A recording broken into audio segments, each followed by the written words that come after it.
सर्दियों की ठंडी शाम थी। 10 साल का छोटू फटे पुराने कपड़ों में सड़क किनारे बैठा था। उसकी आंखों में भूख साफ दिख रही थी और उसके छोटे से हाथ में बस एक आखिरी सिक्का था।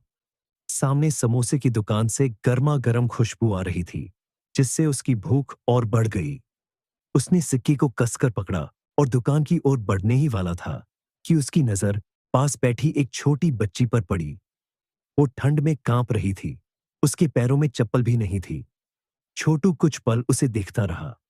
फिर उसने अपनी मुट्ठी खोली, सिक्के को देखा और गहरी सांस ली।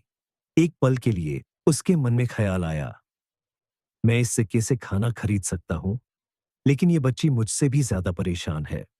छोटू ने बिना सोचे समझे सिक्का उस बच्ची के हाथ में रख दिया। बच्ची की आंखों में चमक आ गई। उसने छोटू को धन्यवाद कहा और भागकर अपने लिए कुछ खाने का सामान लेने चली गई। तभी यह सब पास खड़ा एक अमीर आदमी देख रहा था। वह छोटू के पास आया और मुस्कुराते हुए उसकी हथेली पर कुछ नोट रख दिए। छोटू हैरान रह गया।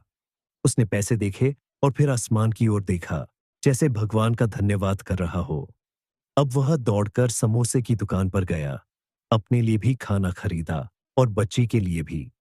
दोनों हंसते हुए साथ बैठे और खुशी खुशी खाना खाने लगे। सीख, अच्छाई कभी व्यर्थ नहीं जाती। वह किसी न किसी रूप में लौट कर जरूर आती है।